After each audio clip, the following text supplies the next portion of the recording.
in the eyesight because you don't really partake in the eyesight, which really you should. It's just more learning and more understanding of the pigeons. But what I'm going to do today is I'm basing the eyesight on the Bishop theory. Okay, that's what it's going to be on because that's what they do in the state. We go way beyond that now in eyesight theory. So as we get up to the top birds that have all the characteristics of the Bishop theory, then we'll go on from there to pick your winners. But in the Bishop theory, if you know anything about it at all, they go by the 5 rings of the pigeon. And they need a pupil and a circle of correlation, and the iris and the circle of correlation, and a number of coloration, and the 5th circle. And all these things have there's a physiological reason for every circle. And we do comprehensive eyesight seminars on this subject for people. And it has literally changed their lofts around. So if there's anybody that, if you feel like your club would like to learn more and have a comprehensive study on eyesight, we can do that sometime, and you should arrange it. The AU has asked me to go on tour with the AU, and I couldn't do it. I just don't have the time for it. But also I have a nice sheet that I could send to your club that they can make copies of, that actually tells you how to rate your bird, so you'll know how to rate your own pigeon, and how you come to the conclusion of how to give them a number. Okay, and the greatest number you can give a bird right now is 10 3 plus. If you're in the 9s, you're a breeder. Then there's a racing eye. That's a whole different category. So I'm going to be looking at the birds now, and if there's any questions about your bird afterwards, and want to know more about how I read each bird, just see me personally, and just bring me the bird, and I'll show you what we did and why we did it, if you're interested. Okay? And it's pretty good if your club would have an eye box. You might think about getting an eye box where you guys can do this even when you don't have any lights or good weather. You can judge your birds. But I'll do this when they're ready. It's not these birds right here. What's that? It's not these birds. Oh. We'll get this. Joe, explain the eye box to the people. Say that again? Explain the eye box to the people. Yeah, well, there's a box that's been made, and all it has is a loop in it, your eye loop in it, and a light bulb inside, and then a mirror that reflects it, so it's really bright right on the loop, so that you can hold bird up to the box and look through the loop, and you don't have to hold the loop in here. Yeah, I can do this. I hold it in my eye. A lot of people can't do that and are not used to doing that.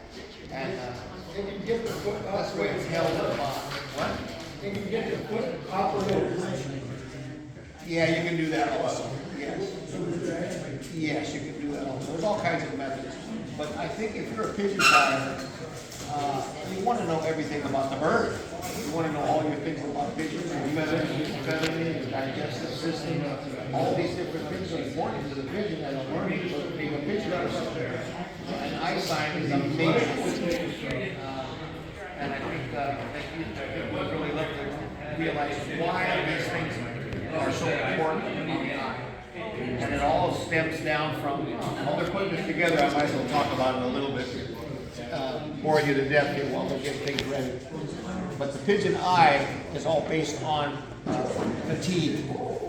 Anything that you do, I don't care what it is that you do it well when you're not fatigued.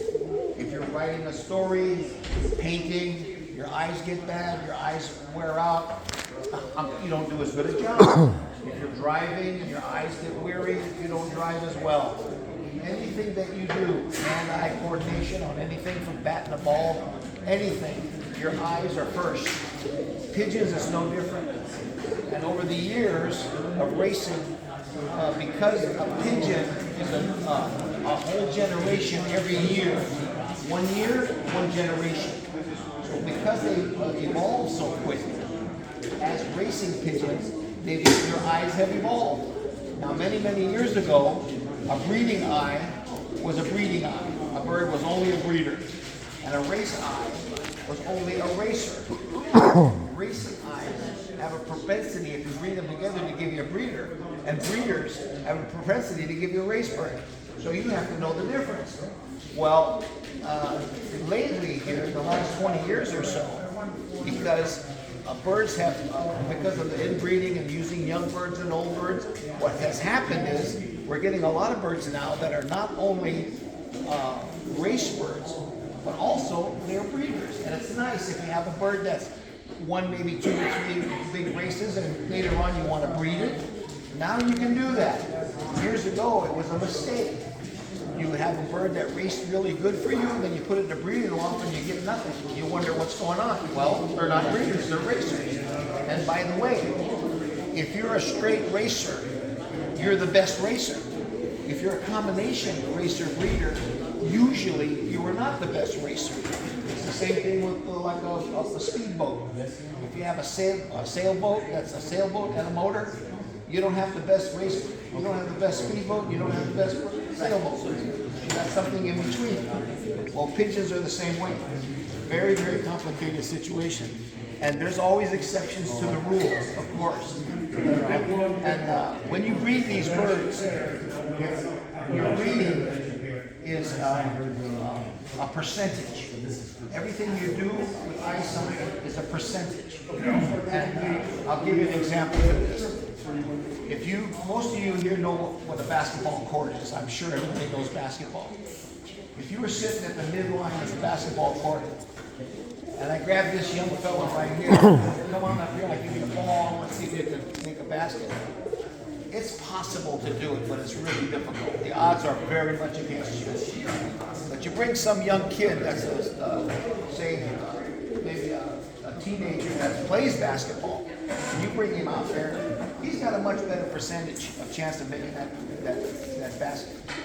And then if you bring out a professional ball player, right? His percentage is fantastic. There's a good shot he's going to make it. And then you bring Larry Bird out, or something like that, right? And now the percentages even go up. But the guy, this old codger, you bring him out, he could probably make it, and Larry Bird could miss. But if you gave Larry Bird 100 balls to throw and him 100, guess who's going to win? Well, that's the percentage we're talking about with pigeons. When you breed their eyes correctly, you're giving them the best opportunity to give you the best race bird. And that's what you're after. And it's a percentage. Doesn't always work out.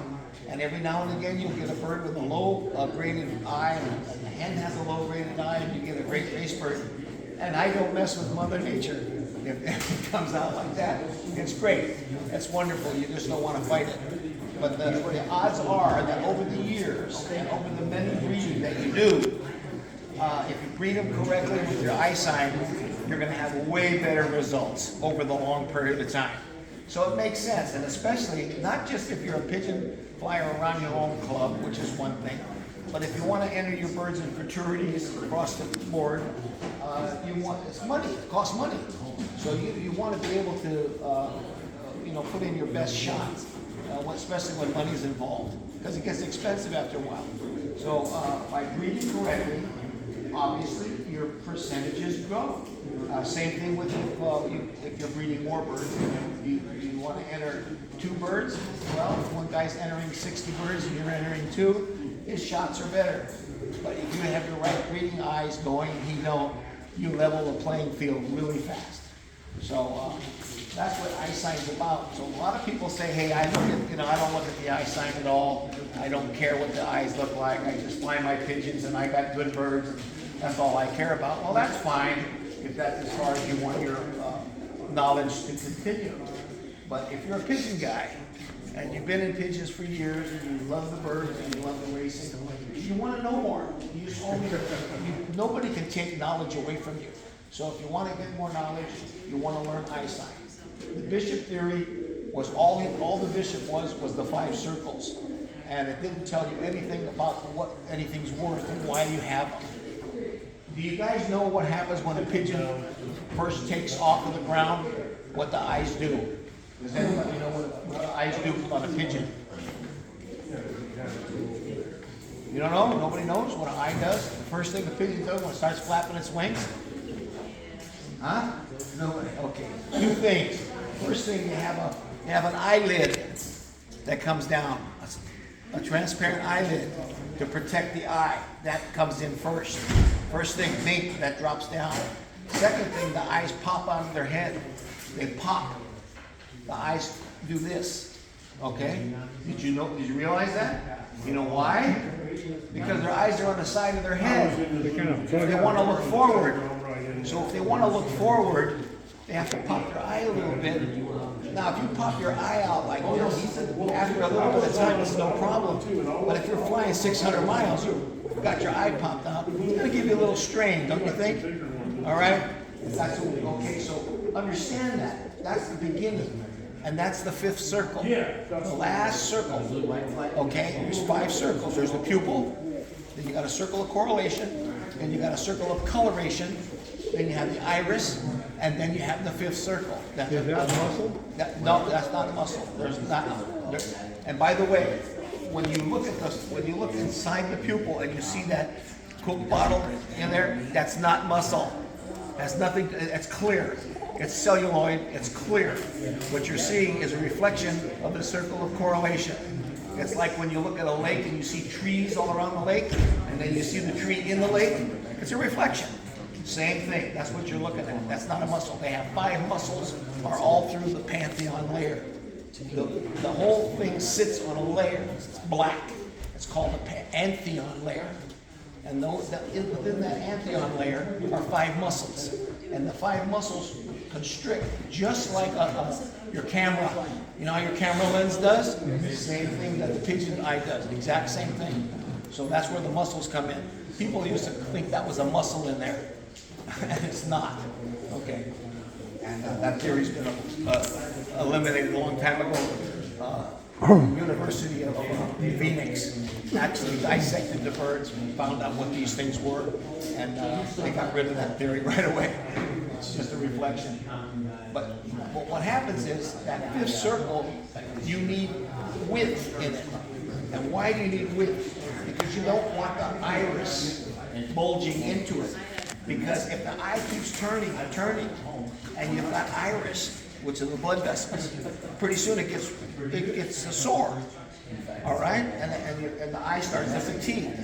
So the less chance of any movement or any abrasion inside the eye, the better, because the eye is cocked forward.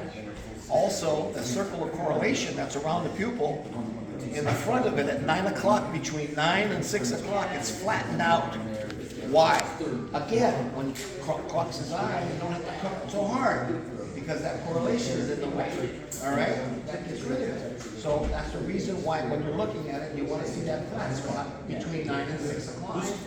This is all physical stuff. The iris is one of the biggest. Is that why they call that a flyer's eye? No. Yes it is. Yes Spot it is. between 9 and 6? Between 9 and 6, but yeah, you're right. It is a flyer's eye, but there's degrees of it. Sometimes all it is a spot. Sometimes it's a wider spot. Sometimes it's a flat and black area. You like the flat and black. That's the highest rating. But the iris, when you look at the iris, it's red because it's blood vessels. You know what those blood vessels do? You know what they do? The blood vessels are actually the ones that feed the eye. Right? That's the ones that feed the eye. So what they don't want is they don't want the blood in the eye to be hot. They want it to cool down. So the iris comes out of the eye, so it can be cooled. It's a radiator. Well, you know about a radiator. Radiators can't get clogged. You want them apart. So you want the iris to be broken up. A broken up iris, like a radiator, so that the air is cooled and it goes back into the eye and it's cooled blood. The same as the one in the throat. The great big one in the throat. You guys have all heard of the one that opened up the beak and had the big vein in the throat. That big vein in the throat feeds the brain, and it's that big curl like a radiator.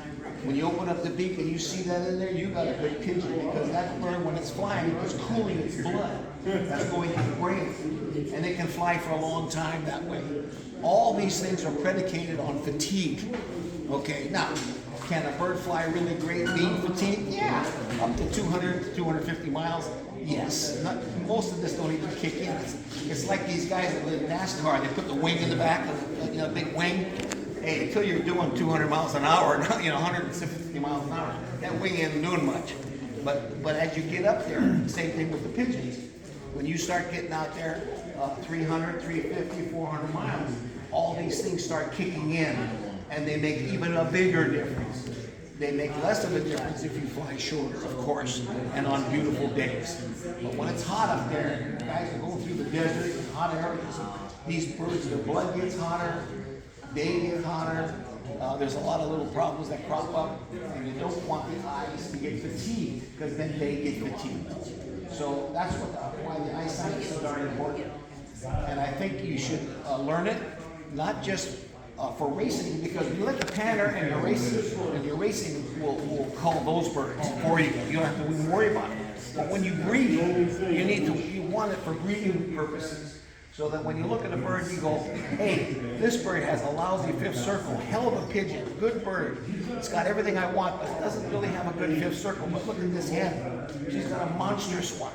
Well, odds are you breed them to try to make up for that. And again, in your breeding, sometimes you'll breed 6 of them, and 4 of them will have a better fifth circle. Sometimes 4 of them won't. It's all percentages. So everything's worked on a percentage. So pretty soon though, after you bred your bird long enough, did it year after year after year, and decided this is the way I'm going to choose my breeding, then you don't have much of a choice, because they'll come out nice for you. All of a sudden you'll be looking at your birds and you'll go, geez, almost everything I do is pretty easy these days. I can put these birds together without a problem. Or I don't worry about this cockbird doesn't quite have the eye I want, because I know the hen is a top producer and she'll make up for what he doesn't have. You see what I mean? Now, a sad thing is when you send young birds out to futurities, they're too young to tell. So God, has a sense of humor. He's not going to let you have everything, right? So when you send the birds out, they're not old enough and have the color and everything that you need in the eye for you to tell whether these are going to be good birds or not for racing. Okay, so you just have to put them in and go from there. But What age could you tell? what? What age could you tell a good eye? About 6 months old. About 6 to 8 months old.